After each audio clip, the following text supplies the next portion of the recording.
کے لیے محکمہ جنگلات کے حکام ہوں، ریاست کے پالیسیز طے کرنے والے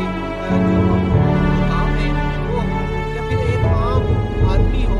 تمام لوگ پوری طرح سے اپنا جو کردار ہے اس میں ادا گھڑیاں ہیں، خاص لمحات ہیں،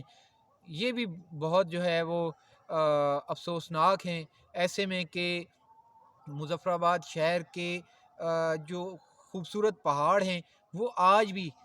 ان پر جو ہے وہ آگ کے شعلے بلند ہو رہے ہیں۔ بہت ہی افسوس کے ساتھ میں آپ کے یہ سامنے بات رکھ رہا ہوں کہ اپنی عبادات کے ساتھ ساتھ آج آپ اس جو ان ریاست کے جو وسائل ہیں، جو ہماری اثاثہ ہیں، ان کے حوالے سے جو اپنی بے بسی ہے اس کا احساس بھی ضرور کریں۔ اس وقت ہم دارالحکومت مظفر آباد میں موجود ہیں اور میرے عقب میں آپ کو جو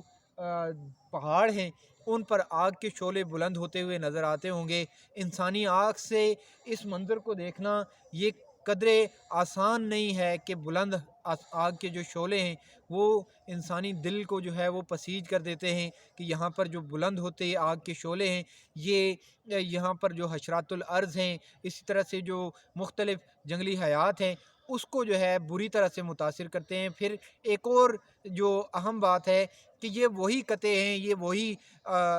ڈھلوانے ہیں جہاں پر حالیہ سالوں کے اندر 10 بلین ٹری سونامی پروگرام کے تحت ہر سال محکمہ جنگلات کے اہلکار جو ہے وہ جو پودے ہیں وہ لگاتے ہیں یہاں پر کہ اس علاقے کو ہرا بھرا کیا جا سکے۔ لیکن ہم یہ دیکھتے ہیں کہ سردیاں آتی ہوں کہ سردیاں جاتی ہوں، بہار کے موسم کی آمد سے قبل ان پہاڑوں پر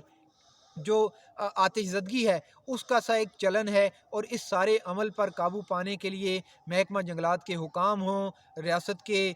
پالیسیز طے کرنے والے جو حکام ہیں وہ ہوں، یا پھر ایک عام آدمی ہو، تمام لوگ بری طرح سے اپنا جو کردار ہے اس میں ادا کرنے میں ناکام ہوئے ہیں۔ میں بہت دکھ اور افسوس کے ساتھ اور رحم دلی کا جو ہے وہ تقاضا یا اس کا جو مطالبہ ہے یا اس کی اپیل ہے وہ آپ کے سامنے رکھنا چاہتا ہوں کہ خدا را آپ جتنے بھی بھلے مسلمان ہو جائیں لیکن جب تک آپ میں انسانیت نہیں آتی ہے آپ اسلام کی منزل کو نہیں پا سکتے ہیں۔ اس وقت اس بابرکت رات پر مظفر آباد شہر کے نواحی پہاڑ جو ہیں وہ آتش زدگی کی لپیٹ میں ہیں، اور اس آگ پر قابو پانے میں ہم کوئی بھی سنجیدہ نہیں ہے۔ کئی گھنٹوں سے یہ آگ کے شعلے بلند ہو رہے ہیں۔ یہ ماکڑی اور جو گلشن پیر علاؤدین کا علاقہ ہے ان کے درمیان کی یہ پہاڑ ہیں جہاں پر یہ آگ جو ہے وہ بھڑک رہی ہے، اور اس آگ نے بری طرح سے اس علاقے کے جو جھاڑیاں ہیں یا خشک گھاس ہے، اسی طرح سے جو یہاں لگائے گئے پودے ہیں ان کو اپنی لپیٹ میں لے رکھا ہے، اور ایک بڑی جو زمین کا ٹکڑا ہے، بڑی ڈھلوان ہے، یہ ساری اس وقت تک جل کر راکھ ہو چکی ہے، اور اب یہ آگ جو ہے دیگر جو قریبی مقامات ہیں یا قریبی جو جنگلات ہیں یا قریبی جو پلانٹیشن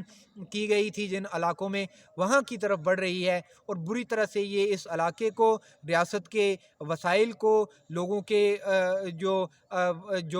کے جو حقوق ہیں ان کو بھی پامال کر رہی ہیں۔ ایسے میں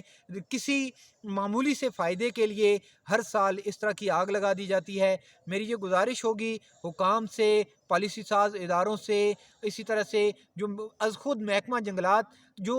اس ریاست کے جنگلات کو محفوظ بنانے کے لیے، شجرکاری کے لیے اور شجر پروری کے لیے قائم کیا گیا ادارہ اور محکمہ ہے، ان کے افسران ہیں، اربوں روپے کے ان کے سالانہ جو اخراجات ہیں وہ صرف ان درختوں کے تحفظ کے لیے ہیں، لیکن ہم یہ دیکھتے ہیں کہ آزاد کشمیر میں ایک اندازے کے مطابق جہاں اب جو ہے وہ جو ریاست کے جو درخت جو جنگلات تھے وہ کم ہو کر جنگلات کا رقبہ 30% سے اب 10 سے بھی کم فیصد پر رہ گیا ہے، لیکن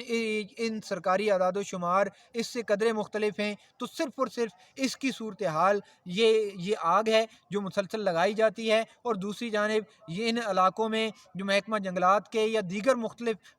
جو افسران ہیں یا اہلکار ہیں یا عام لوگ ہیں وہ اپنی جو بہت سے ایسے گناہ جو درخت کاٹنے کی صورت میں ہیں یا جھاڑیاں کاٹنے کی صورت میں ہیں یا جو